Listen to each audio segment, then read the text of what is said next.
Good evening, ladies and gentlemen, and welcome to another exciting Vobie One-Eyed Kenobi Showbie with me, Richard Vobes, and the lovely Julia following very soon. She's not quite ready, she's running around, making sure her house is spick and span before she appears in front of you lot.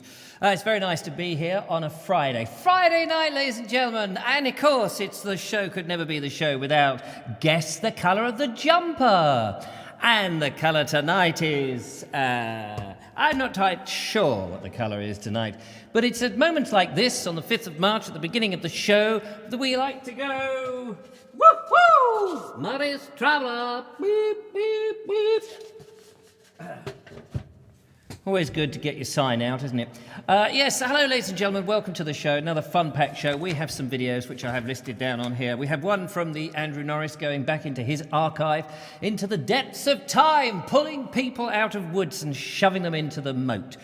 We also have climbing up mountains with Colonel Cragratty, and Bernie is going to give us the last of exciting Jack Fuller, mad Jack Fuller, politician, squire, you name it, thrown in prison, in the House of Commons jail. Goodness knows what other things he did. I haven't finished the book yet, but getting through it, which is the main thing. Robin Jones has a wonderful picture for us to have a look at, and Ian Dance has an interesting large picture, which he has got a picture of, which he is going to send in.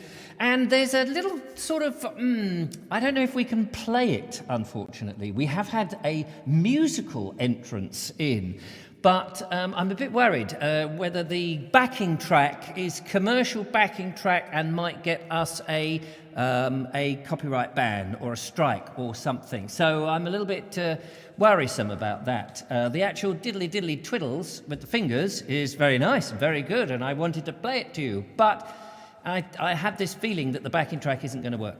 However, we will worry about that. We will ask you and see what you think and work it all out. Now, the lovely Julia is just switching on her machine. I can see that in the control room, but she's not quite there yet. She has got to get the hammer out and make sure that there's actual picture, because it's incredibly dark. We can't see her at all, but never mind. Meanwhile, there it is. In the comments, we have a bunch of those. But before we get to the comments, we've got to say hello to everybody. There's only one person who can say hello to everybody, and that is, of course, the lovely Julia. So let's go over and say hello. Oh, I have to put these on to hear her, otherwise I can't hear her. I've got echo on. I didn't realise I had the echo on. Well, there we are. So deep in a cavern. Sounds like you're in a tin can. There we are. Thank you very much for letting me know. I noticed you there. I wasn't reading any of that, but don't let that worry you. The lovely Julia is there. Let's go and have a look and say hello to the lovely Julia. Hello, lovely. Oh, where's she gone again?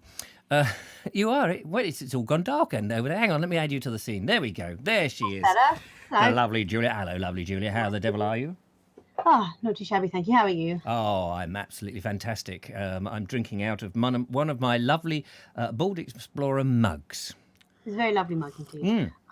I'm glad you worked out that you were still in the basement with Eric. Yes, I had to drag myself out of the basement. Eric, stop doing all that mucking about down there with the reverb knob. Sorry about that. He's been playing with his knob, and Naughty. yes, it's very naughty. You must never play with your knob, certainly not during the show. Not the reverb one, anyway. Not the reverb knob or any other knob, to be honest with you, unless it's a hobnob. A hobnob is all right. You can play with those and gobble them up. So no, that's food. Don't play with your food. Eat your food. Ah, yes, that's very true. There speaks a mother of two. Now, mother of two, how are you, and how has it been this week? The last week of having them all at home, you can now offload at least one next week, I believe. Yes, I'm very, very, very excited to remember what it's like to have one child at school. That means you've got to get up. Not only you've got to get up, I mean, which of course you do, but he's got to get up. Yeah, I've got to drag him out of bed and get him in his uniform and get him to school. Yeah, it's going to be a bit weird, isn't it? Yeah, do you know the really ironic thing? It's not actually the epitome of irony, but irony. But, Irony. Yeah, went out for a walk yesterday and saw signs saying that there's going to be roadworks on the main stretch of road right there. Oh, yes, and I drove past your house earlier today because I was up in Sompting and I did a sort of weird round trip to go on the lower road because it seemed quicker. And there's a sign up on the... I don't know whether you saw this. There's a sign up to say that as of next week, your road is going to be closed in the evenings for 9 days. Yeah. It's well, it said it's going to be closed for nine days. Yeah. It said something like from 9 o'clock till 5. Oh, did it? Yeah. Well, yeah. Hopefully that won't mess up with. So it'll mess up the people going home, and I guess mess up people trying to get to work. Yeah. What I was going to say was, I'm hoping it's not going to mean that we're walking past congestion to get to. Well, that's it. Go back to school, breathe in all the diesel particulates. You can come and suck my exhaust pipe if you so wish, and get as many particulates as you. Yeah. Maybe we should better say hello to some of those lovely viewers who have tuned in. Roll call time. Roll call, ladies and gentlemen. Time for the reverb. Roll call from the lovely Julia. We have the lovely Elijah Hartley. Oh, hello. Hello. We have the lovely Ernie Samat, the lovely Mark Burgess, the lovely Colonel Cragratty, the lovely Steve Baker, the lovely Station Master's Choice, the lovely Alison O'Brien, the lovely Bonnie H, the lovely Ed Loud, the lovely Dave Ivad, the lovely Jeffrey Harrison, the lovely Zom Coco. Oh, is that a new one? Yeah, I haven't seen that name pop up before. Hello, Zom Coco. Hello. Hello. We have the lovely Ramabood too, the lovely Judith, mwah, the lovely Daniel Watkins, the lovely Kerry Baldwin, the lovely G Ramps, the lovely Green Man, the lovely Sean Ford, the lovely Adam Roberts, the lovely Skilt, the lovely Audrey Forbes Hamilton, the lovely Woody Jenny, the lovely, looking for a new name, Tall Podge Rog, the lovely Jen Colley, the lovely Ron Langley, the lovely Tracy Murphy, and the lovely Andrew Norris, the lovely Clive Waterfall, the lovely Adam Roberts, the lovely Steve Baker, the lovely Robin Jones, and have we got any more? The lovely Jeff Sussex. Any new ones there? Looking, scrolling. I think we've got you all. Fantastic. Well, if you haven't been mentioned, then we do apologise. A couple more. Glyn Horton, the lovely Paul Cockerell, the lovely Julia M, the lovely Elfwald, the lovely... I think Anna Jones. There you go. Fantastic. Got as many as I can squeeze in there. Well, there's 100 people out there, so you may not have got them all, but don't let that worry you. Ramiboo out there says, I loved your recordings of the scam calls yesterday. I can't believe how lucky I was with the scam. I mean, if you can call it luck. There were two within the hour. And the first one, which was the electronic voice that said, we're going to cut you off your internet unless you talk to us, I've had for weeks, and I've just ignored it and gone, yeah, whatever. And they've never cut me off. And then I thought, do you know what? I'm going to answer this with my recorder. So I picked up the recorder and did record it. And then obviously I put that out. And then within the hour, another phone call. Do you know what? I think it was the same outfit, but in a different bloke from the same. I think my name was just going round the. They call it a boiler room, don't they? These scammers, they sit in this, well, because the room gets hot, because that's all they're doing all day. I think that's what they call it, a boiler room. And they sit there and, they probably share these things, and in the next minute you get another phone call. And then this morning, this is the bit. This morning, I had a phone call from the first guy, again, at 8:30 in the morning, and he rang up with the audacity to say, do you remember we were trying to sort out your internet? It's like, no, so I thought, right, I'm going to play along. So I just went, hello. And he went, hello, can you the guy who we spoke to before? No. He said, well, we're trying to sort out your internet. So I said, you are being watched. And he went, I'm sorry, what do you mean? I said, we have hacked into your computer. And he went, oh, so you're a hacker, are you? He said, but we're the cyber police. And I just said, we are spending all your money. I watched this bloke called Jim Browning, is it? Jim Browning, something like that, who goes around hacking people. And I'd just been watching his video in the morning because a couple of people had recommended me to him. And then the phone rang, and I thought, I can't believe it. But I didn't have my recorder, otherwise I would record it. Anyway, he bogged off in the end. So there we are. That was all very exciting. Have you had spam calls, lovely Julia? Not of late, thankfully. Do you get them? I do get them, yes. What do you do when you get them? I usually just hang up and then block the number because it's usually on my mobile. Well, only because of my landline. My landline is broken at the moment. Ah. I really hate it if they ring on your mobile. I always, you never used to get them ringing on your mobile because it cost a lot more money. But they was ringing your landline because it was the price of a local call. But now they use that VoIP thing, don't they? Albion 88 says we get the Amazon scam call on an average 3 days. And somebody said that the scam is that you've ordered an iPhone 7. Isn't it something like an iPhone 13 or 52 or something? It's a very old phone, isn't it? An iPhone 7 is what they were pretending that I had ordered. They said, well, you've ordered. We're just confirming. So, one should say, when is it coming? Hasn't come yet. I ordered it 3 weeks ago. When is it coming? Oh, did you want it? Yes, I want it. I've ordered it. Where is it? I'm holding you personally responsible.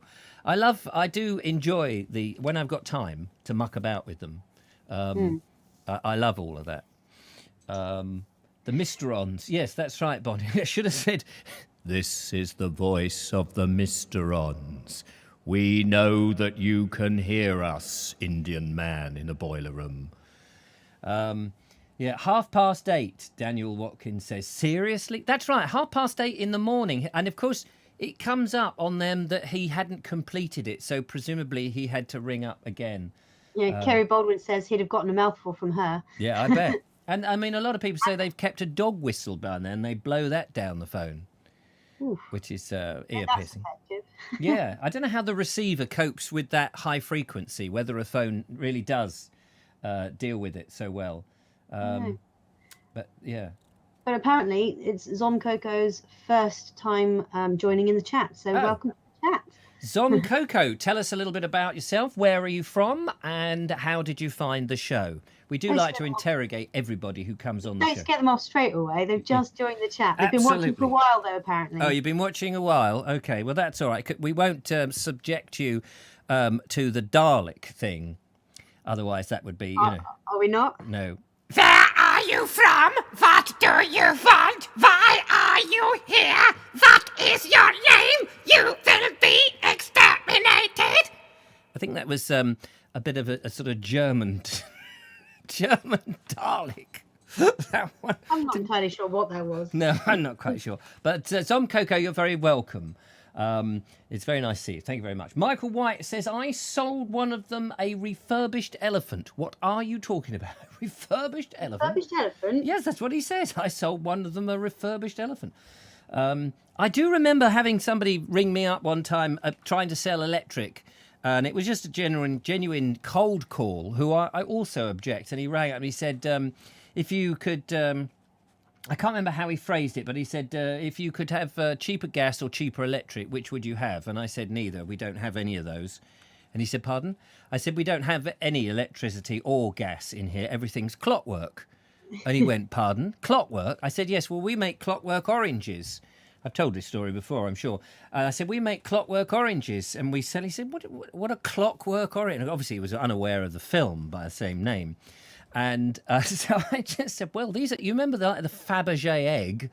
They're very expensive. We make a clockwork orange which opens up. It's ornamented with gold, and it opens up into segment. You wind it up, and it takes it takes several hours to open up very slowly. And there's all those lovely golden gold orange segments of thing. And I said, but because we make that, we don't bother to have electricity and gas and stuff. We have everything. And he said to me, literally, he said, is this a wind up?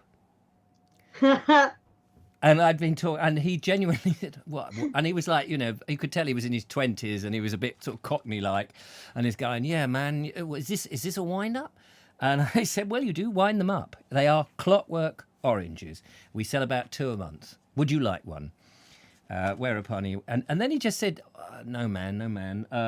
Do you know anybody? It was like a Friday late night. He says, do you know anybody else who would like some gas and electricity? And I said, no, I don't.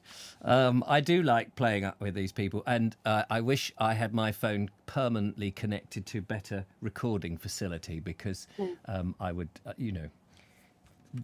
The most annoying thing is that they've got as many views, those videos I put up, as the ones that I work hard on, where I go out, film, come back, edit, sweat, blood and tears, get it up.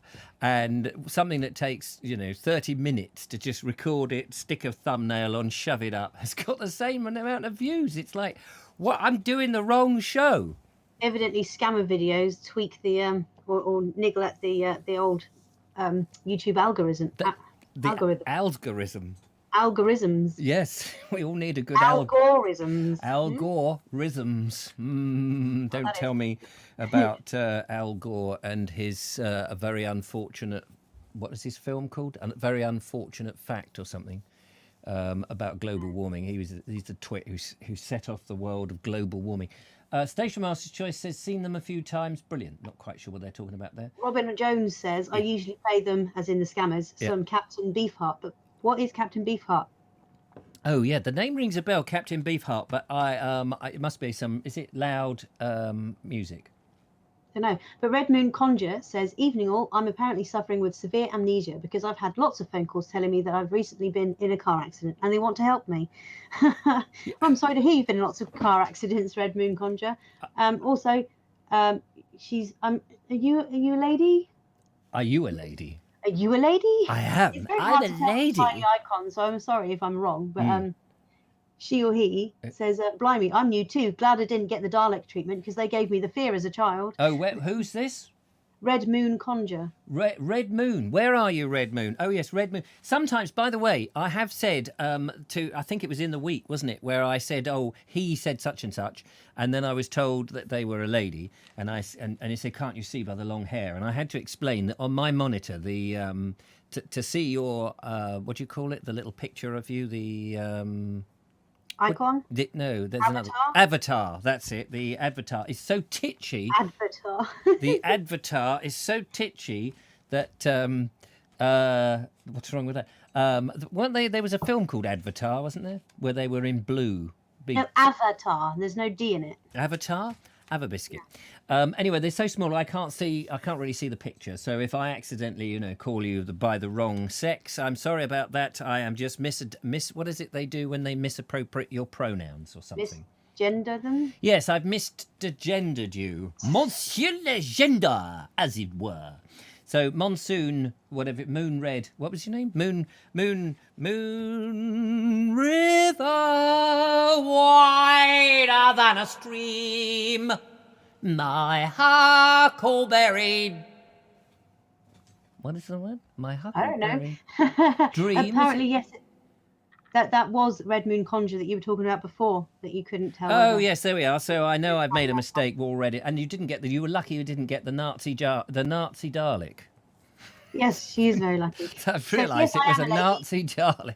Why are you here? You will be exterminated! Exterminate! And Sorry. her name is Julie. Julie. One question. Yes. Do you ever get called Julia? No, never. I often get called Richard. Not you, Richard, Oh, obviously. Obviously. Because I do often get called Julie, and I'm like, that's a completely different name. And I made the terrible sin at the end of the last show of saying, thank you, Judith and Julie. That was And hilarious. she said, who the hell is this Julie you've just thanked? Not quite. For- But I did say in the chat, I was like, did he just call me Julie? A couple of people were like, yeah, he did. Yeah, she doesn't like it, ladies and gentlemen. She doesn't like it. Is it swampy video tonight, Andrew Norris? Yes, we have a bit of swampy coming up in tonight's show. Shall we look at it?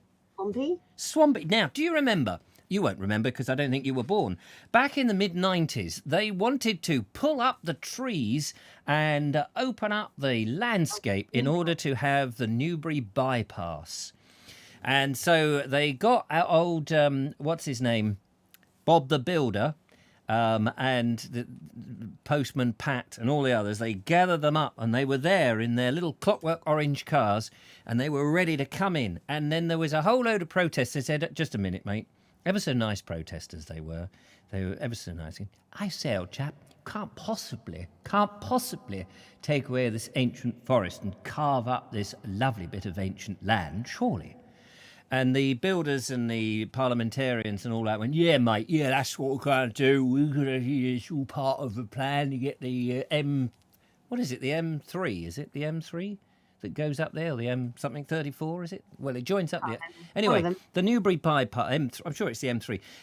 And who was there?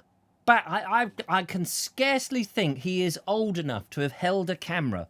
But Andrew Norris, before he went to Croatia, realised that he had a duty to get hold of his VHS, or was it High 8, or some such ancient piece of technology, and he went out and filmed it. And we are lucky enough to witness some of the struggling protesters, so that Swampy was pulled out of the tree, badly beaten up by the police with their truncheons, well before pepper spray and what's that stuff that stingray stings you? The police have now.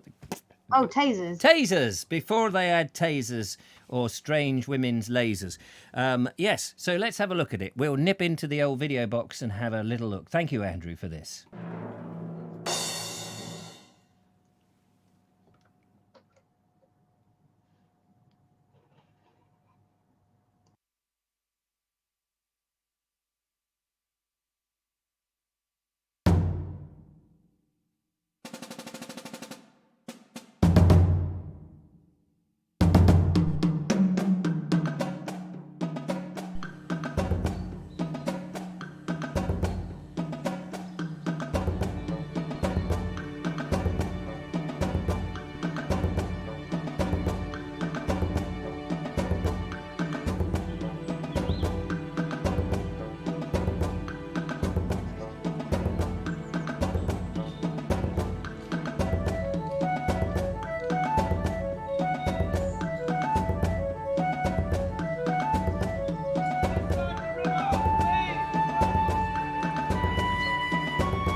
Well, it's a nice bit of road now. You certainly can get, up the motorway nice and quickly. But I'm not supposed to say that on air, though. Don't say that on. Oh, we're live. Oh, I beg your pardon. Yes, a terrible time. Interesting to look back at that. Of course, that must be going on all over the country at the moment with HS2, presumably. Yes, indeed. Yeah.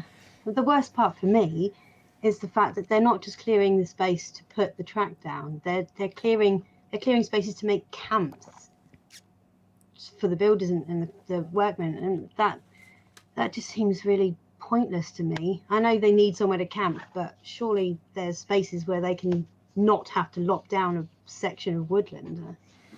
Anyway, thank you. That's exactly the reason that I really desperately want to learn how to climb in trees using all the proper equipment, because I know that one day the call is just going to be too much and I'm going to have to do it. Well, it was fascinating to watch that video. Thank you so much, Andrew, for sending that in. And the guys walking about on the high wire, excuse me, right on the top. That's quite an amazing feat. I hope nobody ever fell off, because I don't think they have a safety net. They do in the circus, but that wasn't the circus. That's real life. And absolutely amazing. But the trouble with all these things, and I don't mean to put a downer on it, is, it's inevitable, isn't it? That how many of these things have happened where they've planned something and it's all been approved and the protesters are there, then eventually the protesters just get pulled out. I mean, what do they do with that? There was a guy on the top of a very tall tree. How did they get him down? He must have come down eventually, willingly, because they couldn't have just gone, "Oh, we're going to cut the tree down anyway, mate." I mean, how does that work?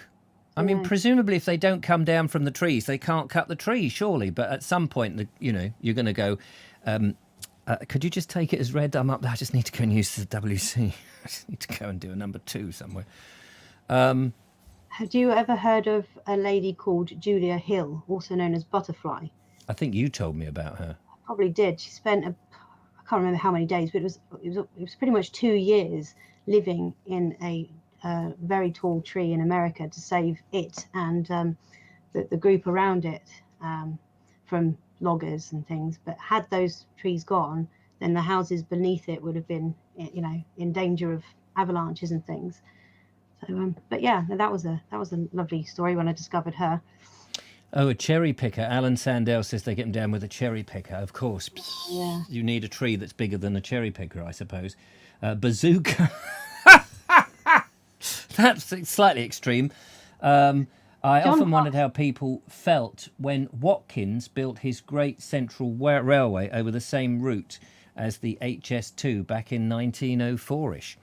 I wonder how much, I wonder how much the public were aware of things back then, because they probably weren't so informed. They couldn't, nowadays we can get so many people out because we've got Twitter, but 96 social media wasn't a thing. Probably may have been harder. I don't know. John Clark says he's not seen any footage of HS2 protests. Well, there is plenty out there, and if you're on Facebook, there's several anti-HS2 groups that if you just join one,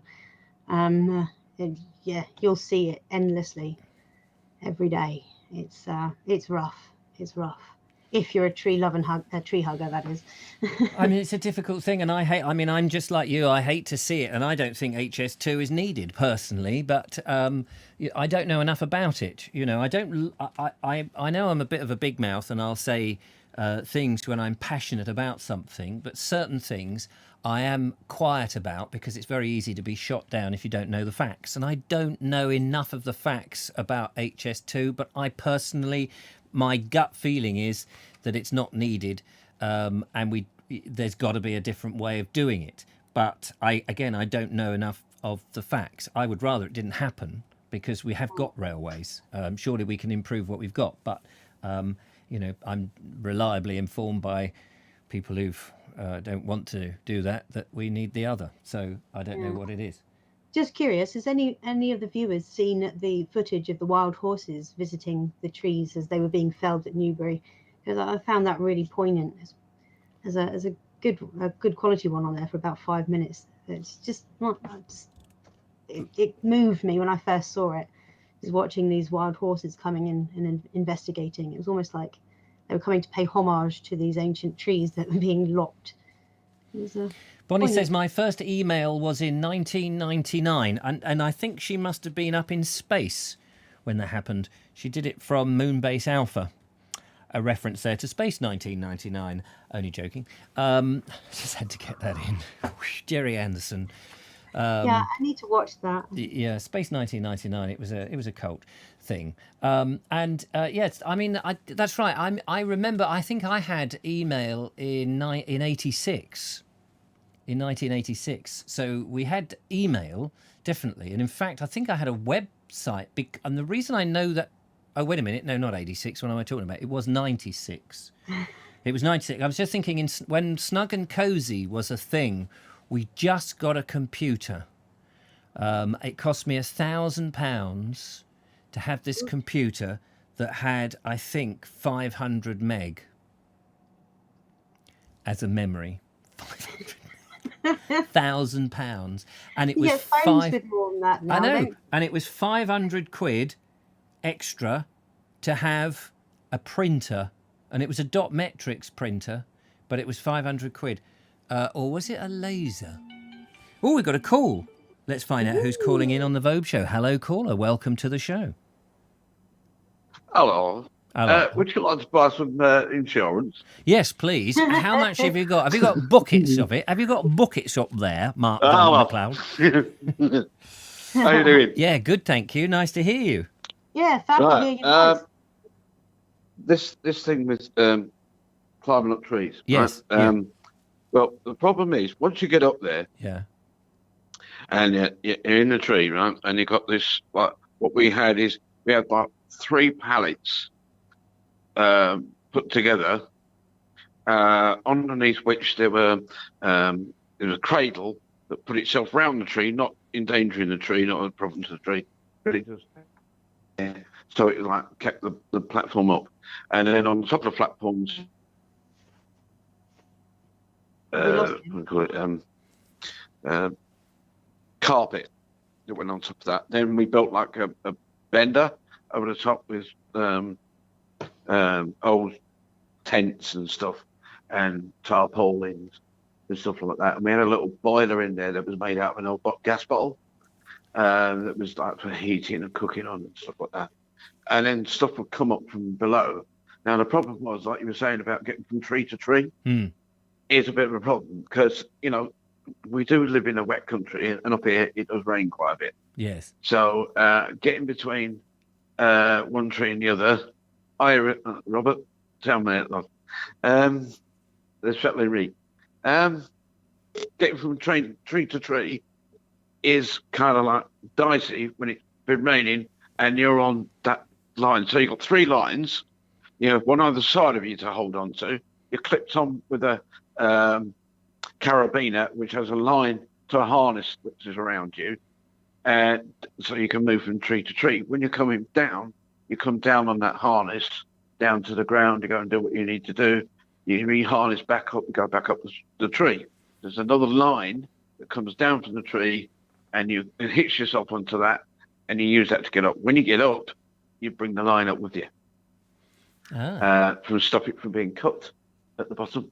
Because sometimes security guards would come over the fence, take off their stuff, dress up like a crusty, come over, cut the lines. They would take off. Some of the people were a bit naughty.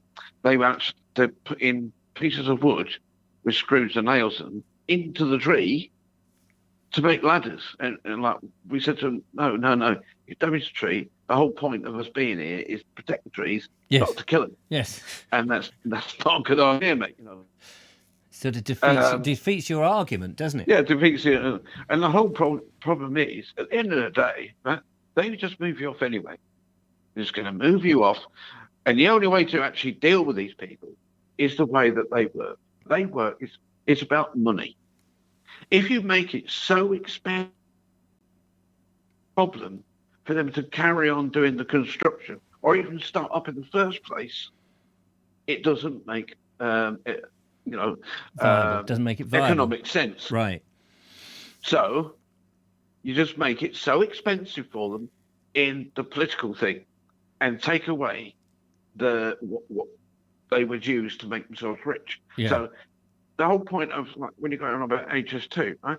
You've got a train line, and they're saying, "Oh, it's a fast train line." Well, it's not really, because we've already got train lines, and we've already got trains that can do 120, 130 miles an hour. And how many people are actually on those trains? Because how many people can actually afford a ticket on those trains? You try buying a ticket from, say, Bristol to Edinburgh or Glasgow, and it's ridiculous. You can fly to Andrew in Croatia cheaper, and back in first class cheaper than that. And this is the thing, that they're doing themselves out of business before they've even put the line there.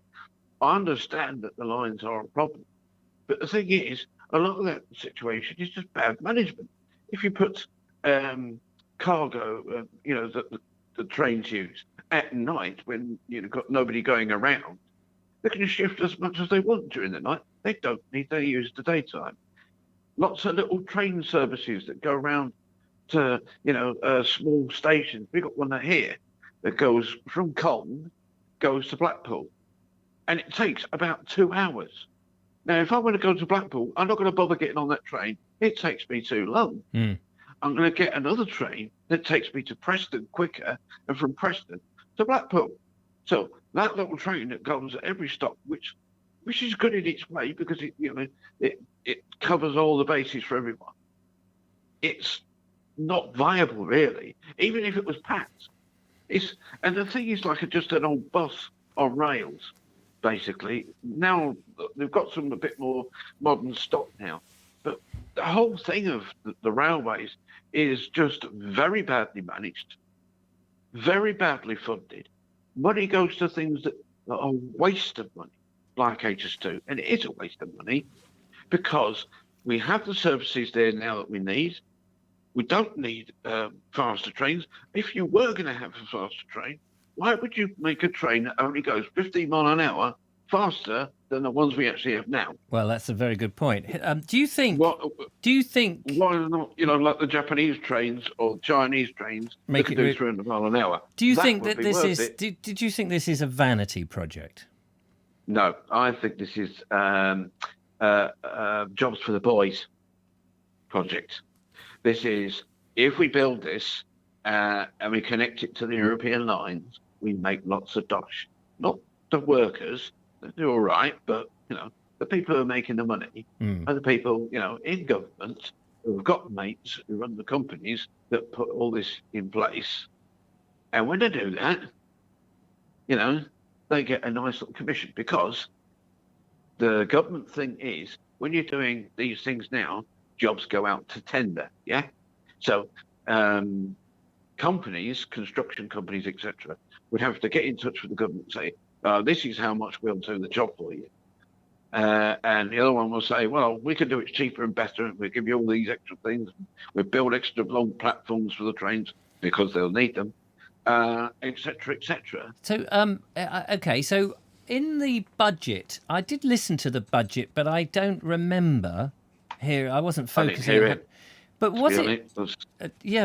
Was it mentioned in the budget that HS2 would go on? There we are with £407 billion that we've got to pay back, and yes, we've got to get business up and running. Yeah, but what we don't really need to do is have a huge expense of whatever it is that we've spent. We can still cut our losses by abandoning the process, by not spending the rest of the money. Yeah, but Richard, borrowed from who? Who's this money we owe to? Well, not me. I didn't lend them any money. No, the money that the government borrowed, yeah? They didn't borrow from America. They didn't borrow from the United European Union. They borrowed from the Bank of England.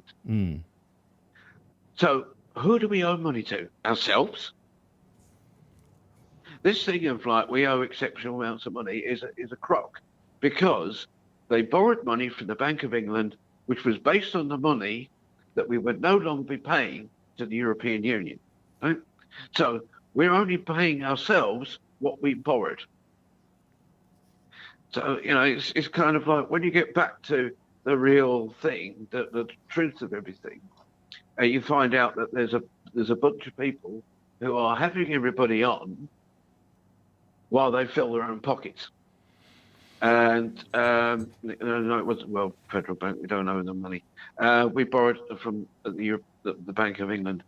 So we borrowed from ourselves. So are we going to send ourselves a threatening letter saying, if we don't pay up, we're going to take Kent or something, until you pay up? It really is silly. It really is. Leonard Smith says, has the caller never heard of the IMF, which is the... International Monetary Fund. Yes. Yes, I have heard of the International Monetary Fund. And we don't know, we didn't borrow money off of them.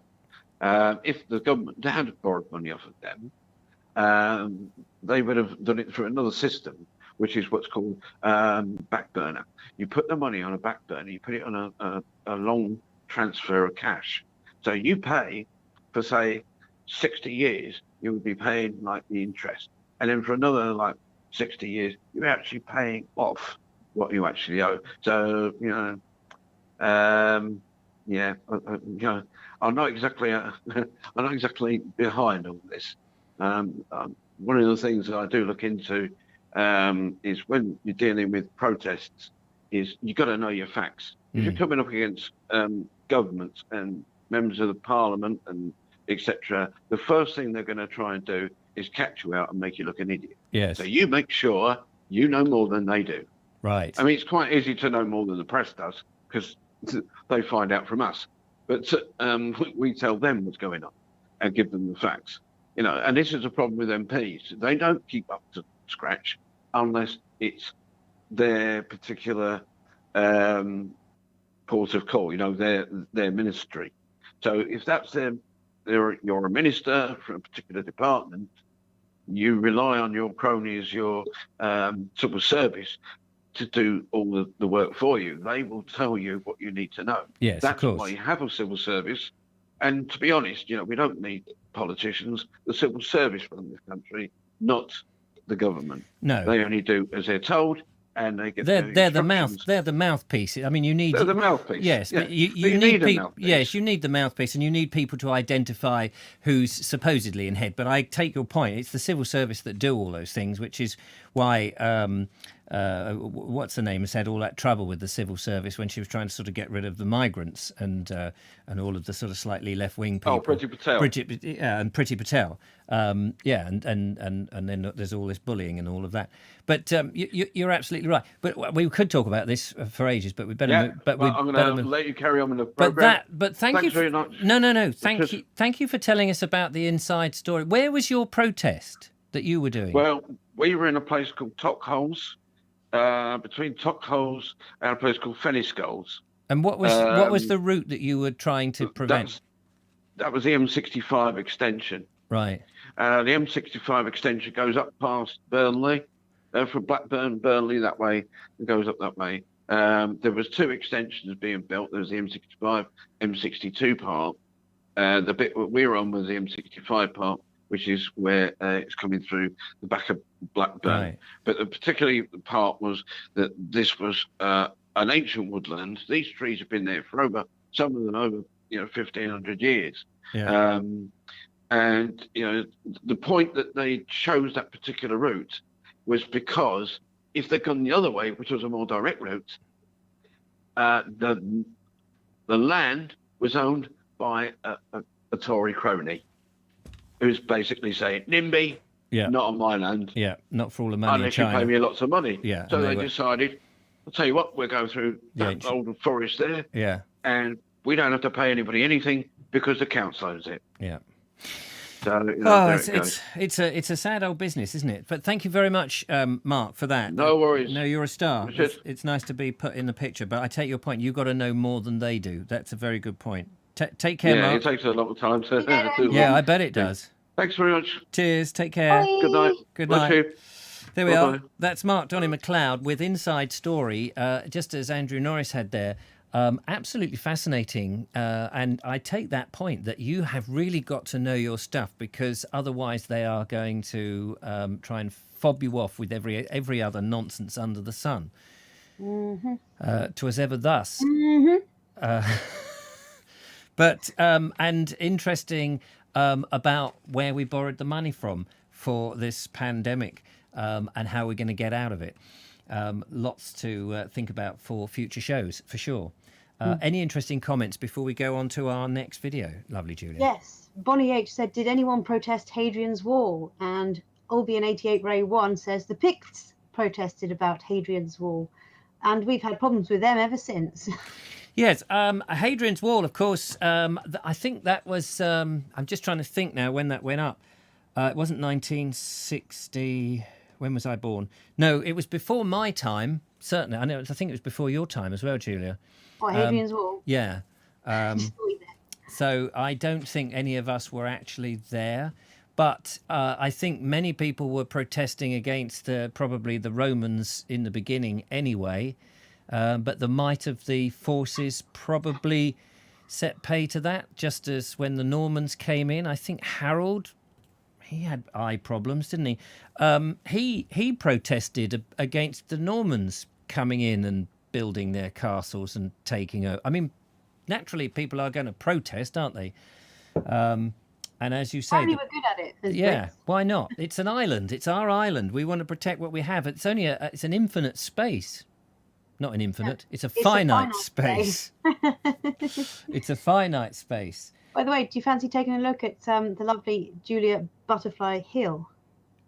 Yes. Sent you a link Oh, right. Where is it? in the chat. I can't see it. Come up any second now. Nope. Is it not coming up? Oh, here it is. Anyone else? Yeah, I got it. I got it. So what is this? Tell me what we're looking at. We're looking at Julia Butterfly Hill. Oh, sorry, Butterfly Hill. I thought that was a place. No, yeah, Julia Hill, also known as Butterfly, but Julia Butterfly Hill. Right. Oh, okay. So this is the lady. Here we go. We've got lots of pictures of her. Here is one view image. She was a young lass when she spent a couple of years living in a tree to save it. I think she named the tree Luna, if I remember rightly. If you scroll down, you can see images of her in her temporary abode up in the redwood tree. Down a bit more.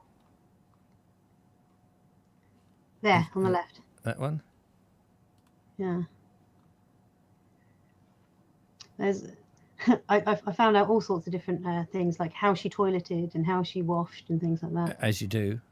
As you do. Yeah, well, she did not step down out of that tree for 2 years. I mean, that's got to be some kind of record, right?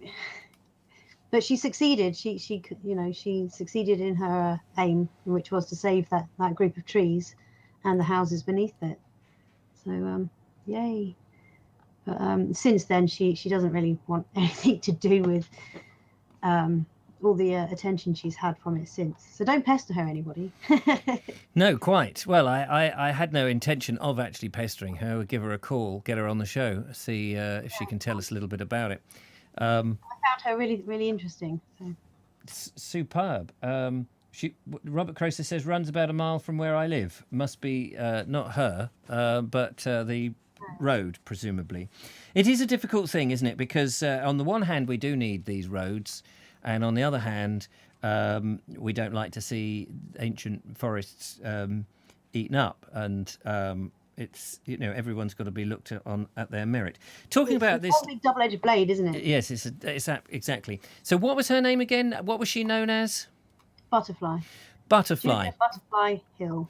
That, excuse me, leads us very nicely on into our gallery visit today, because Butterfly is the subject of Robin Jones's photo to us. So let's nip into the art gallery and have a look.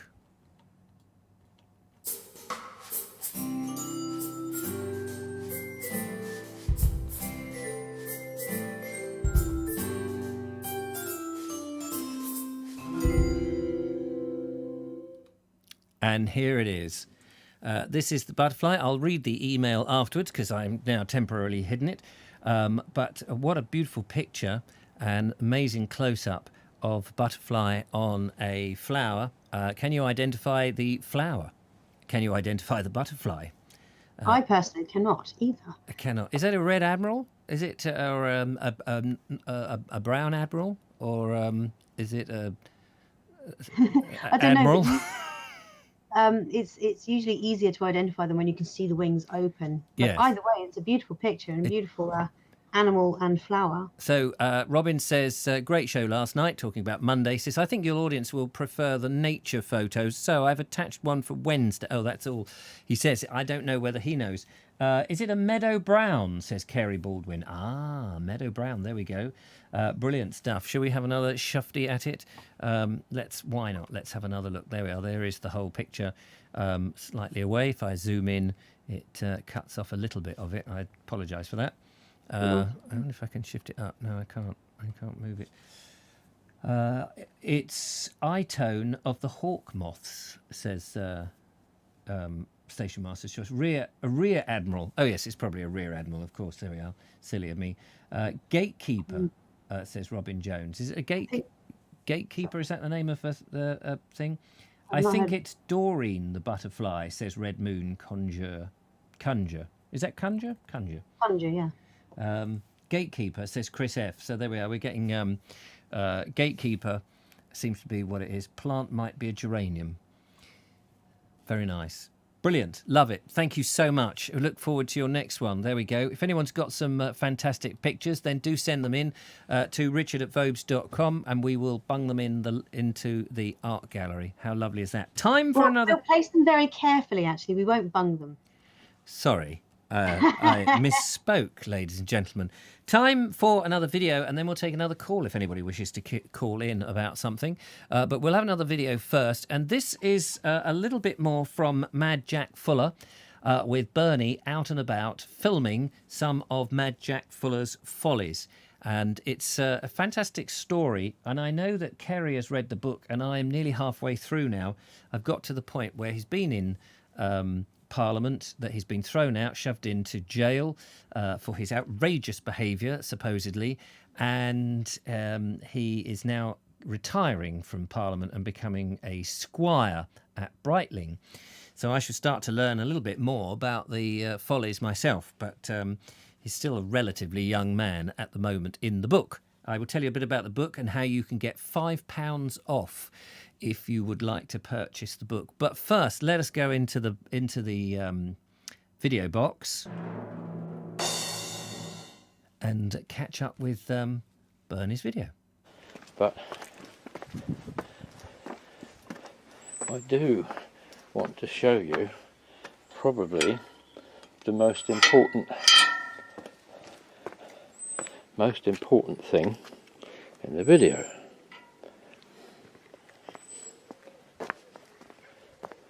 There's the south side of the church.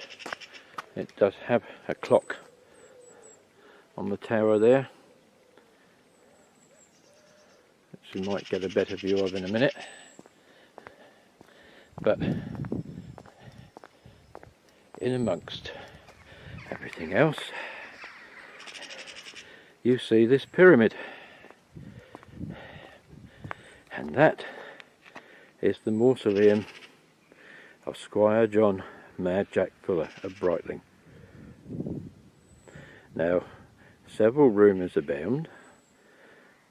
One that he was buried inside that pyramid, sitting at a table with a bottle of wine. Another rumour said that he was sat in a chair with a glass of port in one hand and a cigar in the other, as he was usually found to be. I hate to debunk the rumours, but excavations by people renovating it in the 1800s found there was nothing of the sort in there. But it's a nice rumour that we like to spread these days. I'm usually home and having my breakfast by now, but never mind. You see, the church is just outside of Brightling Park and the wall's going behind it. But anyway, if he was buried sitting up and with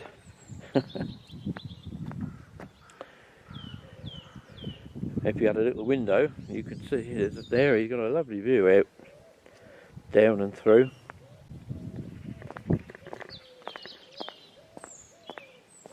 This is a nice touch. This lovely brick pathway.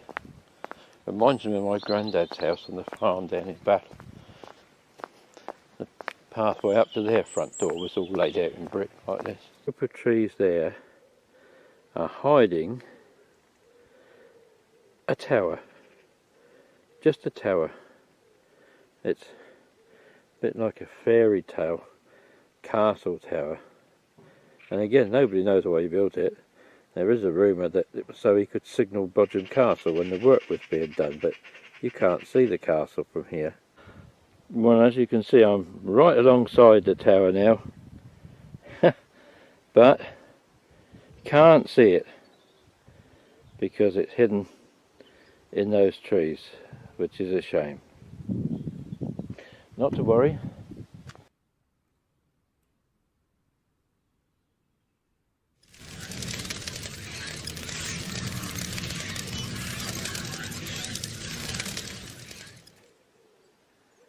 He built this grand temple in the middle of his park. Nobody knows why, but it is said that he probably used it to engage in his favourite pastimes of drinking, gambling and debauchery with loose women. So there you go.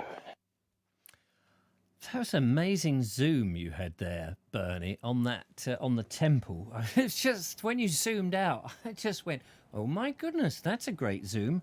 I wish my zoom was as lengthy as that. I'm just trying to thank you so much for showing us that and for showing us and telling us about the legend of Jack Fuller. Found that really interesting. I haven't been up that way for a while. I've been to all those places, and you very kindly acknowledged the tower picture that I sent you. And when I made my documentary, I don't remember not being allowed to go up to it. There's a footpath, isn't there? Or is that gone? Because I went up there on a unicycle. Did you really? Yeah, I did. I don't remember seeing that. Was that on video, I'm assuming? I shall find a clip now. YouTube. Mind you, I've watched so much of this stuff, it might be inevitable that I'd forget something. Well, exactly. I did a video some time ago. I won't be able to play it because the music in it, I think, is copyrighted. So I don't get any money for it. But they still let me play it. Let me just think. What is it called? Oddballs Eccentrics. Oddballs Eccentrics. Yeah, I've seen that episode, so why can't I remember that? Here we go. So, yeah, if you put in Oddballs, a TV idea 9 years ago, that's when I put that up. But I think it's even older than that. I can't remember. Let me just take the volume out of it. There's me. Look at that. There's me without glasses when I had two eyes, ladies and gentlemen. I had two lovely eyes. Don't know what happened to them. And I went up there. And I'm sure I walked up there because there's me with my unicycle, look. And then the next shot is after the title sequence. So we get a little bit of Mad Jack's, don't know what that one was off the top of my head. Or that one. There's that's Mad Jack's thing. There's me on the bike. And there's the tower. About 3 years ago since I watched this, so yeah. So this I didn't just believe you, by the way. No. There's the footpath. If I remember rightly, that goes across. I'm just looking to see if station hard to hold the camcorder still at a zoom. Yeah, you're quite right. The footpath is still there, but there were animals in the field, and it was early in the morning. I didn't like to disturb. I don't blame you. So yeah, I seem to remember going because I, probably wouldn't have trespassed, but it was just me. When I filmed that, I wasn't with anybody on that. I don't think I was with any. I mean, I did have somebody help me, But I think I did all this filming. There's me getting on the unicycle. Nearly fell off there. Oh no, maybe somebody did come with me because, yeah, maybe they did. Yeah, you definitely had a cameraman. Yeah. I mean, I know I had a cameraman for most of it. I was just wondering, because some of it I think I filmed on myself because he wasn't available all the time. And then I got a friend of mine to do the CG back in those days, and that is the Sugarloaf, as was. And just very quickly, we'll see a picture of me sitting on the Sugarloaf. I like the blue hint on the inside of your wheel, by the way. And someone's asked, do you still have that unicycle? I sold it, I'm afraid. Shocker. Yeah, I know. I was a fool. But, something. Oh my God, that's my worst nightmare. Oh, I just stepped into hell for a second. I haven't seen that video. Have you got the link? Says Ernie. Oh, I've just killed it. Yes, I'll put the link up. Hang on a minute. YouTube. If I go into my history, presumably it will come up, will it? I just had it a second, or I just research for it. Odd.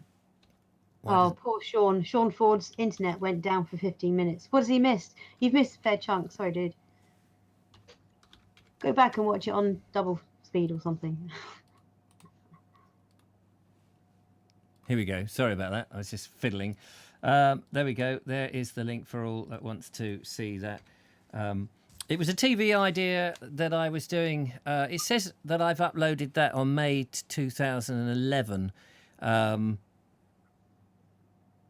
just trying to think. It must be older than that. Ed Loud says or sings, "One eye, one wheel, keep moving. One eye, one wheel, keep moving. One eye, one wheel, keep moving. We'll all be merry and bright." Merry, merry and bright.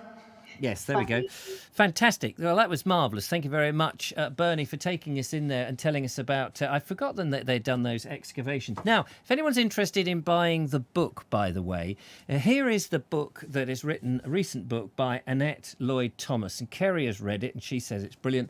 And I am now just under halfway through, and I'm on chapter 5, Squire. It's a lovely book. It's an easy read. The first chapter was a bit complicated because she introduces you to all these different characters because nepotism seems to be the way that they were back in the 18th century. Everybody knew everybody else. In a big family, they were all, everybody was everywhere, which was a right old bugger. However, and she does make reference to them as in time, like his nephew here and his brother there and his cousin here and his half so-and-so there. Interesting bloke, interesting story. Now, it is £25 to buy it new. I dare say there are second-hand copies probably, but if you'd like a new copy and you want £5 off, I have a link which will do that for you. But just email me, richard@vobes.com. I'll send you the link. I will try and put it on, if I keep meaning to do this, and put it on Facebook or something so that people see it. But I do want to go and do a piece about him, and it would be interesting to try and get an interview with Annette Lloyd-Thomas and maybe do something with her. I think that she would be up for that, and talk to the publisher as well about getting an even better deal. But it'll be after the restrictions have lifted, which is why I haven't really done very much on that. But I think as a local hero, local character, maybe is a better way of doing it, it would be an interesting thing to do. By the way, Yes. I thought you were about to swear just a couple of minutes ago. You said "if I can," but it just So I was like, "Who?" Oh, yeah. So If I can, it just the way you said it so quickly. I was like, "Did you just swear?" No, you didn't. never. Glyn Horton says, so many of your videos I haven't seen yet, Richard. I will look that up later. Yes, sorry to add to your list. It was done a long, long time ago, and the quality isn't, in terms of image quality, the actual quality of the overall edit and stuff is wonderful. But it was filmed in 4:3, I think, back in the day. It was filmed in... It's a good episode, that. Pardon? It was a good episode. Ed Loud was asking if it's all right to call. Is that him? I don't know. Let's find out. Hello, caller. Welcome to the show. Hello, Richard. Hello. Who's that? Harry. It's Steve Baker. Hello, Steve. I should Steve. recognise your voice. Ladies and gentlemen, Steve Baker is, if you're a patron, our voice in conversation with this Sunday. How are you, young fella, my lad? I'm doing all right, actually. I'm doing all right. I'm looking forward to getting back to work. Well, of course. You must be you must be ever so thin now, and you're just waiting to get back into your sweet shop. I am indeed. Did you get the video I sent you? No. I sent it via WhatsApp to your phone number. Oh, to what? Oh, yes, that video. Yes, I don't know is the answer, because that was the that's not my phone. It is my phone. It's the studio phone. You see, that's my phone. And because I forgot we were talking on the studio phone, and I'd rung you from the studio phone. So when you said, "Oh, I'm going to WhatsApp you," I thought, "Oh, okay, that's great." And then I completely forgot. Actually, it's a complete. And I don't turn it on. So I have people who've left voicemails and they've sent WhatsApp things, but I don't look at the phone, because once I finish the show, it goes off, and people can contact. About left on your desk until the next show. And then I turn it on. Usually, as about 5 minutes before the show starts, I go, "Oh, better turn the phone on." So yes, I haven't seen it. So the video I sent you is the Mega Sour Challenge, which you're going to take when you come to my shop. Ah, yes, that's right. I do remember now, but I haven't seen it. When I say you, Julia is obviously going to do the Mega Sour Challenge. So explain the Mega Sour Challenge to us. So with kids these days, anything that is really sour is really cool. And we've got varying levels of sweets that are sour. And that video I sent you has got the top level of sourness to it. And I went into Worthing, and the guys in Worthing challenged me to do the Mega Sour Challenge. My God, it was so sour, it was untrue. I've never experienced anything like that in my life. But the kids love it. Yeah, I bet they do.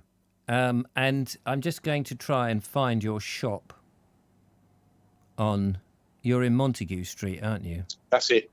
Yeah. Yeah, I'm just honing in on it so we can show people. But sometimes Google Street Maps and things isn't. Let's go into satellite view. So I'm just I'm view. trying to work out where the hell we are. There's the pier. Montague Street. Here we go. Oh yeah, there. Which, just remind me, are you at the Superdrug side or the Waterstones end? No, we're down to the left a bit. The left, past Poundland. Left. Past Poundland. Before we get to past there. Past there. Up I there. think we're down towards the end. We're almost opposite what used to be the old Argus store. Oh right. Oh okay. Almost at the end of where Rowlands Road starts. Let's have a look. Yeah. Drop us down then, Gov. I just have. I was watching the wrong screen again. Don't. Wait a minute. I've gone too far. That's New Asia. Zoom. Oh no, the Google people Market have come when the day. market's on. How stupid is that? Gosh, how are you supposed to find anything? That's it. You're in the right area because we're diagonally opposite to Greg's. Oh right, okay. Greg's is back here. There's the body shop. Hang on, I've got to go back a bit. No, you got to go back the other way. Yeah, you're watching on a delay. Emma says, "Hello, Richard. Hello, Julia." Oh, hello, Emma. Hello. How are you? Right, diagonally up. You've got the card shop. Mary Curie. Jimmy's Chippy. Surf's Go Up. left. No, you go left the other way. Is the other way. Is it old? Have you got old in the title? We have indeed. Yeah, we That's can't. it. Yeah. Just behind the market stall. Yeah, that's where it is. We can't. That's it. If I go there, do we get to? Oh, there we go. We get a bit more of it, Mr. Sims. We got the old. Yeah, and actually, I managed to get a little bit more. You'll see, it'll catch up in a minute. But here we are. Look, here's the inside. Mr. Sims. Yeah. Does it move around? Have we got We've got two pictures. Oh wow! Look at all that lot. Oh, lovely. How about that? Is that a big jar full of cream eggs there? Ah, drool. Oh my God! Look at all those sweets. I know. Look at them. Now we had a conversation on Sunday, and you said at the end. Because I I've been booted out of the studio, so I've let everyone know. Don't worry. Okay, thank you. Bye for now. Bye. Stay on the line. I'm still here. Yeah, I'm sorry, still here. just moved away. Right, so we have come back on, and we should be back. Julia's been booted out of the control room. I've got to put her back in. So we should be back online. Sorry about that. The internet just suddenly we still got Steve Baker on the phone. The internet router just suddenly crashed while we were in Mr. Sim's shop talking about goodies of sweets. And Richard, yes, can I ask a question? of course you can. Did you tell Julia about the bullet holes in the yew trees in Kingley Vale? No, you can tell her that yourself. So I had a conversation with Richard the other day, Julia. Are you there? Can you hear us, Julia?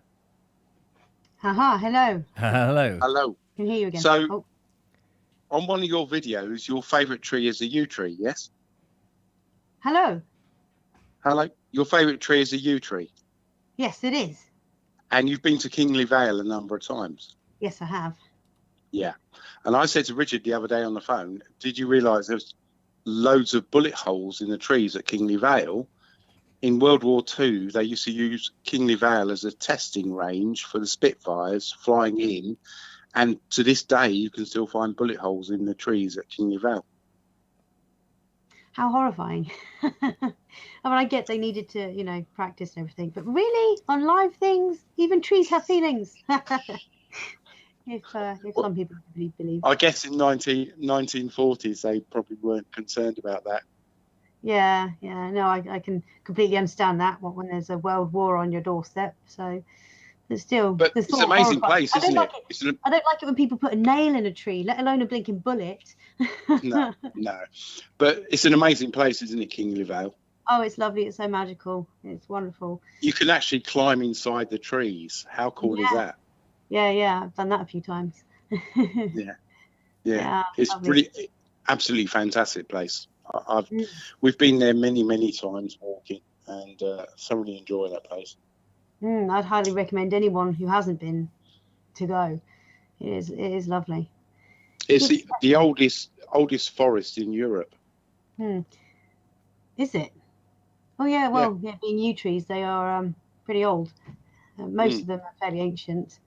They're something like some of them, I think, they're alleged to be about 2,000 years. Some people say older, don't they? But I think 2,000 is a more realistic. I mean, interestingly, because the interesting thing about yews is the fact that they continuously grow. They're very slow growers, but they're continuously sending down like new roots, basically new. I can't remember what they're called, but root shoots is what I've called it before, which then become more parts of the tree, which is what gives them their waxy kind of look.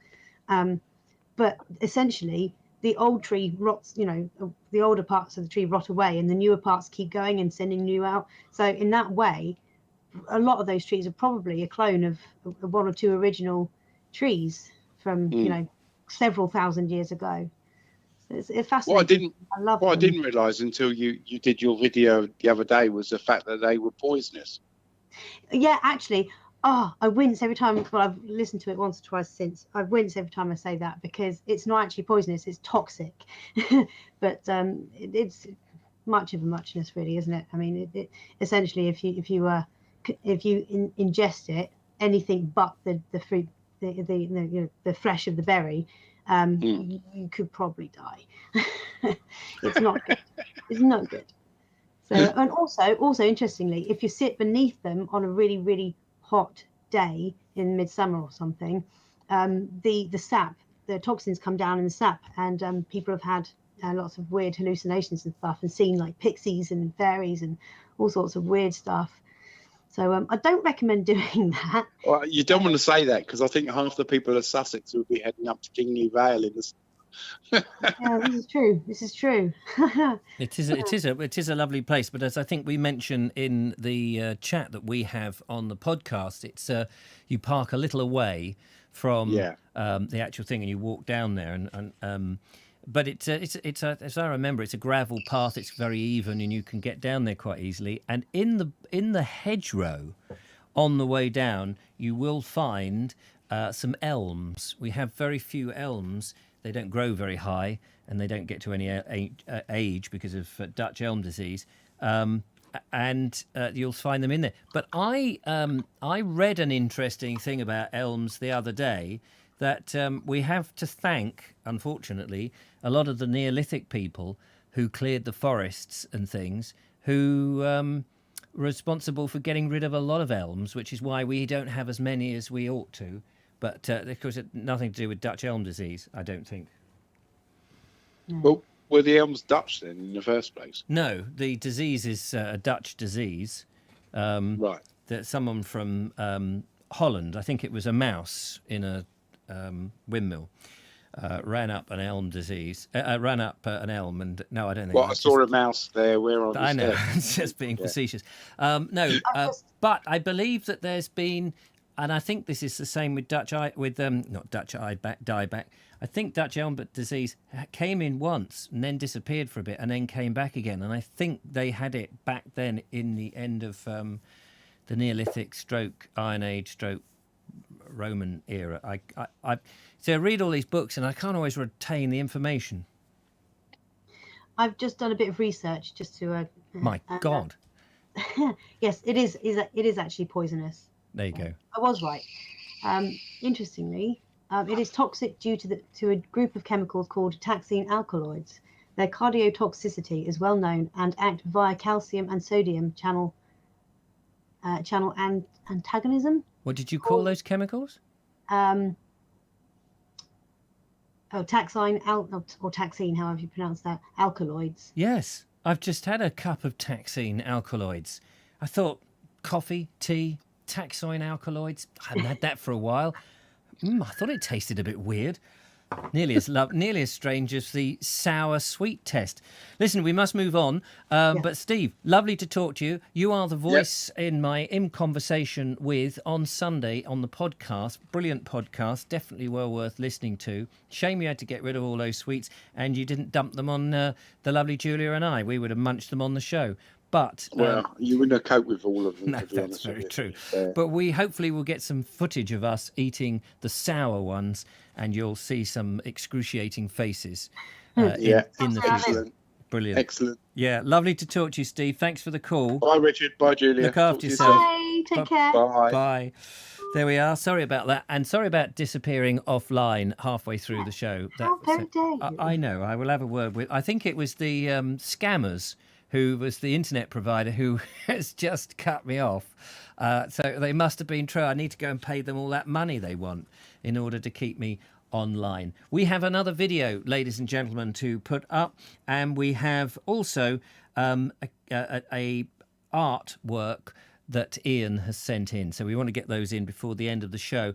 But just before we do that, I don't know if Raymond Law is watching. He very kindly sent in a piece of music that he plays too. And I at first wasn't quite sure what to do about this. I'm still not sure about it. I'd love to play it in. He's got an organ, as we all have, and he plays it marvellously. And he says he's not read music and he's not learnt anything like that. But when I watched the video, I realised that there's a professional backing track that he plays the melody to.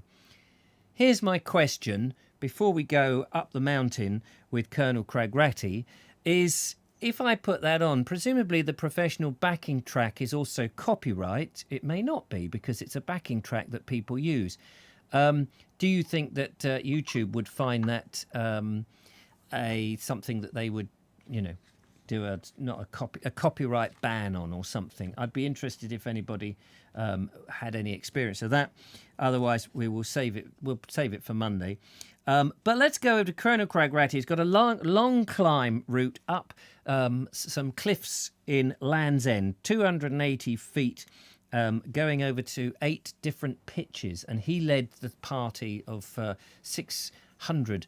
Sherpas up this, no, not 600 Sherpas, I'm making that, but he led the thing on 3 occasions to 3 different pitches, which presumably a pitch is where you camp for the night or have a cup of tea or something. So let's go in there and catch up with this clambering up. So be prepared for heights, ladies and gentlemen. 1,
dropped off. Oh, that was a killer. Yeah. First bit. Just a minute. I'm just going to adjust this. Yeah. I Oh. pulled off the edge of it there. I'm just going to tighten it up. No, it's fine. The first bit was all right. Oh yeah, exactly. Well, that top bit was bloody. I don't know. I couldn't have led that. I don't know if that's the one I fell off on, but I don't remember it being that hard. Oh.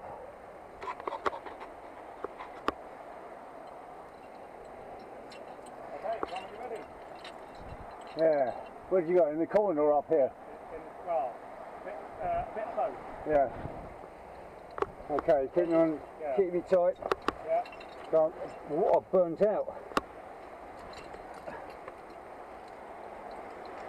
You're definitely a better climber than me, John. Well, I've probably done a bit more recently.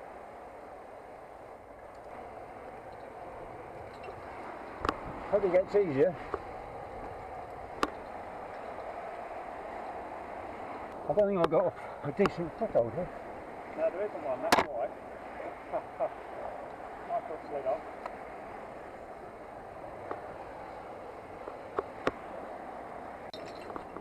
How the fuck did you do this? Once you get up here, this is brilliant, but you've got to get up here first, obviously.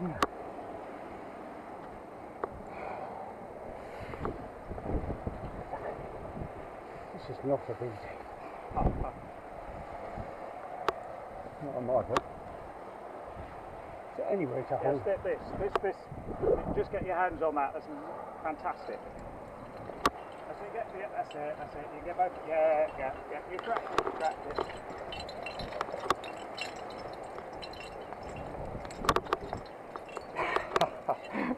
Oh my word. Well, we wanted an adventure. Well, I wanted an adventure. And he's up. He's up, and he made it. Well done, Colonel Cragratty. Brilliant stuff. That's superb. Well done. It's lovely to sort of be a fly on the wall and not actually have to do the climbing. What did you think, Julia, with the little pussycat on your lap? On my laps. I loved that one. I mean, I do like watching his all the videos we get. I like the climbing ones too, even though I do get a bit of heebie-jeebies when he looks down. But the sound of the wind was really interesting too, wasn't it? Yeah, I mean, normally I hate the wind, on the microphone and stuff. It's something that when you're being a professional, and it's still my profession, I suppose, you try to eradicate all these things. But as people have pointed out to me, it's quite good to hear things like that because it's a sound that you expect. And we all get used to recording stuff on our phones. I suppose in the olden days, people didn't know how that noise was generated because people didn't generally record stuff, individuals, laymen. But now that people know when they make a recording, they're going to get the wind on. I suppose it becomes a bit more of an accepted sound, so I don't feel so bad. And of course, it adds the atmosphere of being up that cliff face with the elements whipping around you. So. If you eradicated the wind, it wouldn't seem quite as dangerous, I suppose. No, it is definitely part of the atmosphere. It definitely puts you in perspective as such. Yeah, most definitely. So thank you so much, very much, Pete, for that. Colonel Cragratty, as he said, he was leading the first 2 or 3 pitches up there to there. Hard work. Ed Loud said the wind sounded like wild turkeys for a moment. Yeah, I did think that too. I don't know what wild turkeys sound like, but I'm going to take your. Well, mind you, wild turkeys. No, I've heard, turkeys. I was being pedantic, of course. Right now, where is the email that I am looking for? Because we're going to go. This is. Oh, sorry, this isn't. I've written Ian down, but this is Lance the Frog. I beg your pardon. This is Lance the Frog. Ian, it's not yours. It's Lance's. I know you both are mates and have become a bit interchangeable. I don't mean that because... anyway, he says, Lance says, hi, Richard. I hope you're still managing to enjoy going out and exploring in the wilderness of Sussex. Yes, of course.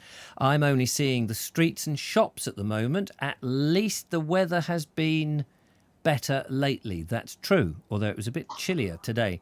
I sent to the art gallery a 3 foot by 2 foot painting. I think we've probably got room to get it in here, which is only one. It's the only one in existence, according to the artist at the time, around 2009. He was a local artist by the name of Paul Hart. By the way, I haven't heard if he's related to Tony Hart or not. And seeing as he knows my cousin, whose psychedelic art I've sent you, and we've looked at that, we enjoyed all of that, then I would say that he wasn't related. Oh, okay, fair enough. Paul's art shop isn't in Horsham Town anymore, so I don't know where he resides these days. I've always been a fan of Laurel and Hardy. No other double act could make me laugh as much as those guys. When Ollie would do his customary look into the camera, that would be it. I'm gone. If one day I manage to meet them, I will give them both the Ollie stare. Thanks for sharing this, Richard. Mind how you go, Lance. And this is an artist's, Paul Hart's image on this big canvas of Laurel and Hardy. And there it is. Look at that. Fantastic. Isn't that great?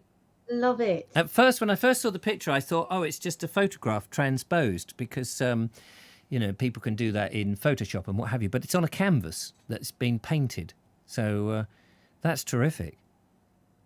Absolutely terrific. I have seen double acts, what do you call these people who do the lookalikes? Lookalikes, I suppose, of Laurel and Hardy, tribute people, that's what word I was looking for. And I've seen them do Laurel and Hardy, and I've never seen any that are good.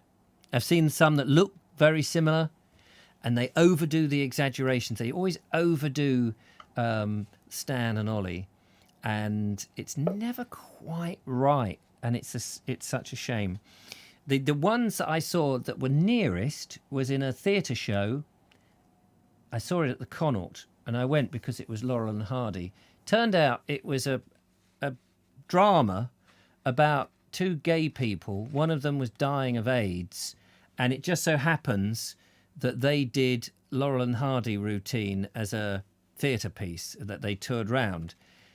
And they got this audience of old people who remembered going to the flicks in the old days to watch Laurel and Hardy, not knowing that this was actually a drama about 2 gay guys, one of whom was dying. And it was quite a horrendous,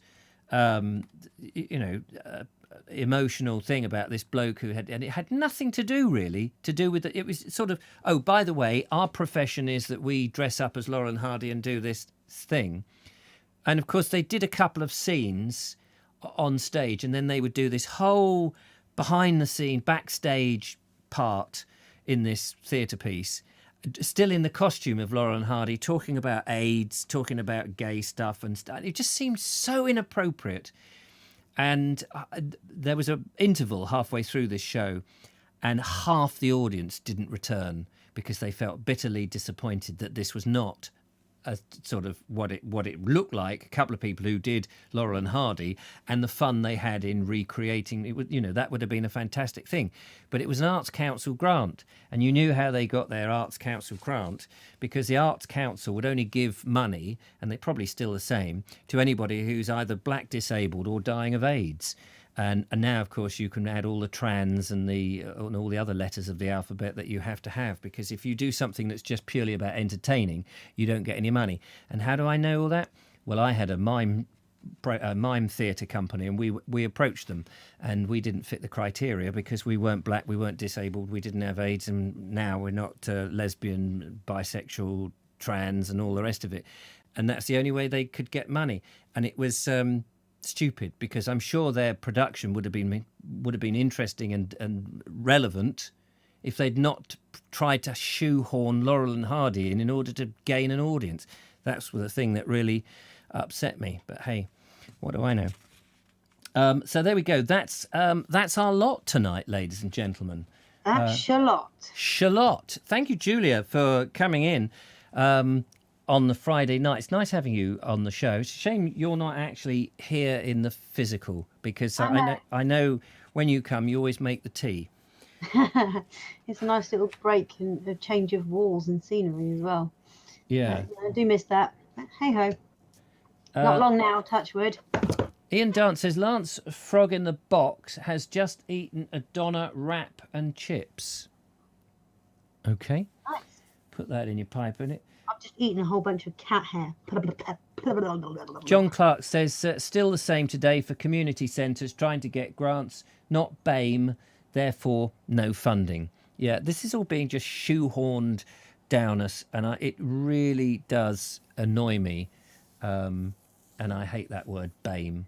Surely there's a better anagram of that, isn't there? What if you had BAB? No, not BAB, because that would be too... MAB. MABE. MABE would be better. Minority ethnic. What's the A stand for? I don't know. Oh, and. Is it black and minority? I can't remember what the E is now. Ethnics. Something like, it's a horrible BAME. Such a horrible word. Anyway, I've got nothing against the people, obviously. I keep myself to myself. John says, I couldn't have self-identified as a pineapple back in those days. The gentleman... Me a pineapple. A pineapple. The Gentleman and the Lady of Shalott, says Mike Stevens. I was in a play called The Mad Woman of Mad Woman of Shio. That was a famous play that I was in. That was with all in half masks. Lady of Shalott, you know your onions, says... I don't know what he's talking about, Lady of Shalott. Ambidextrous, says Dave. Come on, Richard. Ham this song of the champions. We are the champions. Is that the one he means? We are the champions. Red Not Moon... referring to the House of the Rising Sun, was he? Well, I haven't mentioned that. You're the only one who actually said that. I've only said that we were going to play a song. I didn't say what the title was. Red Moon says, I'm going for a trial run tomorrow through a woodland that has ruins of a Victorian coal pit that closed after a fire killed 300 men. We'll take pics and send them in. Fantastic. That sounds brilliant. John B says, what a great show. Thank you very much. That's very nice. And Alison O'Brien says, nice show. Lancer Frog says, I bet Ken Dodd was a hoot robin. I'm sure he was a hoot robin. I can write with either hand. I'm amphibious, says John B, which is good. Amphibious. And Mark Donny McLeod says, it doesn't help anyone, especially not the people in those groups, as they then become hated by those who just see box tickers and not art. Absolutely. It doesn't help anybody. But there we go. Anyway, thank you so much, ladies and gentlemen. Thanks to Judith for being out there and moderating. Thank you to the lovely Julia, of course. To Andrew Norris for giving us an insight into Newbury. To Colonel Craig Ratty for clambering up those mountains and sending the videos in.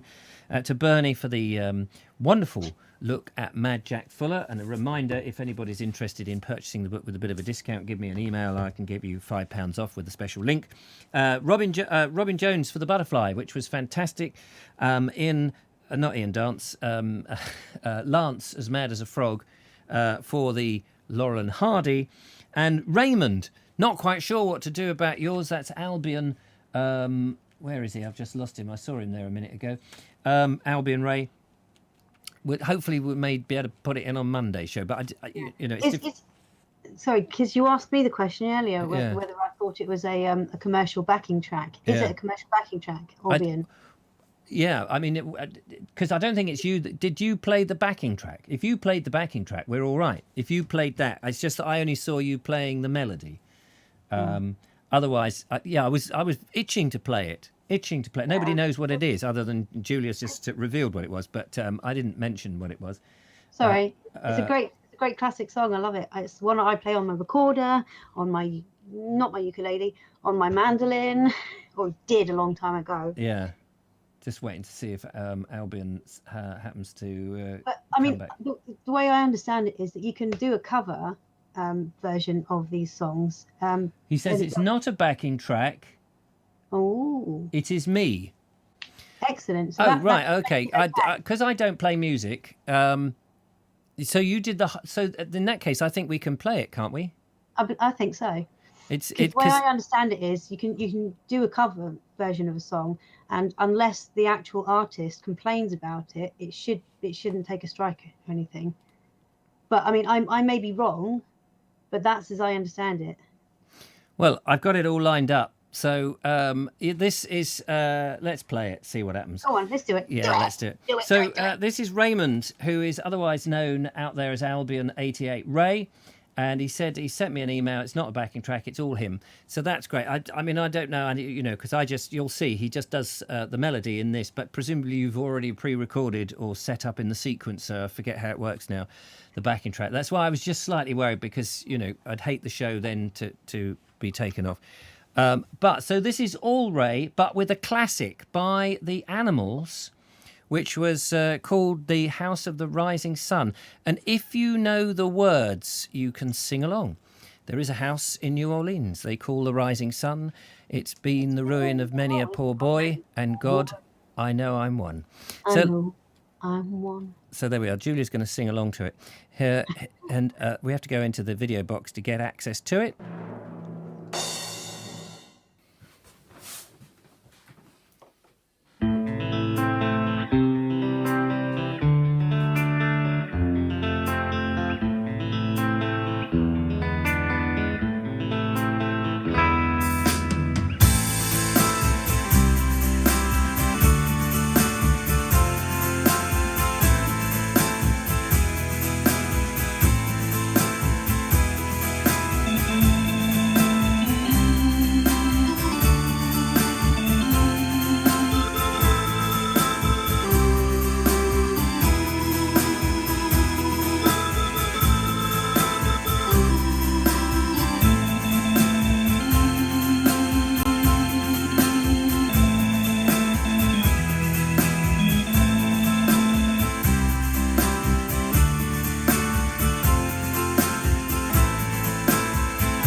Ladies and gentlemen, The House of the Rising Sun by Albion Ray. Well, it wasn't by him, but he played it there, and he did all the music himself. And the thing about that was he's not a musician, and he's never learnt music, and he's just taken this up as a hobby, and he's got this organ, and he's just fathomed it all out by himself, which I have to say is majorly impressive. I have one thing to say. Yes. How about that? Lovely, enjoyed that. There you go. So there we are. Brilliant stuff. What a way to bring the show to an end. Thank you very much, everybody, to all our contributors, to our lovely chat people out there and all the viewers who come in and make this all possible. Thank you very much, Julia and Judith and everybody. We will be back on Monday. Hope you're going to be there with us. Julia can tell us what it was like. Is it Monday your son is going to school? Yes. Yes, so you can tell us what it's like. First day back at school. You can give us the school report. Yeah. And everyone's saying, yeah, more please from Albion. We'd love to find another song that you have mastered with those fingers. It would be absolutely brilliant. Claudia Streaming said this is like the ending of Phoenix Nights. Yeah, that was fun. That was good. Superb. Brilliant. Well, that's it from us. Thank you also. Yes. Sorry, thank you also to the callers. I don't know if you said that. Oh, yes, sorry, yes, to Steve Baker. And the first caller, Mark Donny McLeod. Yes, Mark Donny McLeod, who told us all about the what it was like and how we're being borrowed our money and all of that. Great stuff. So there we go. Have a great weekend, everybody. It's a wonderful way to get into the weekend, and we'll see you then. Till next time, thanks very much. Take care, one and all. Bye. Have a good one. Bye. Bye.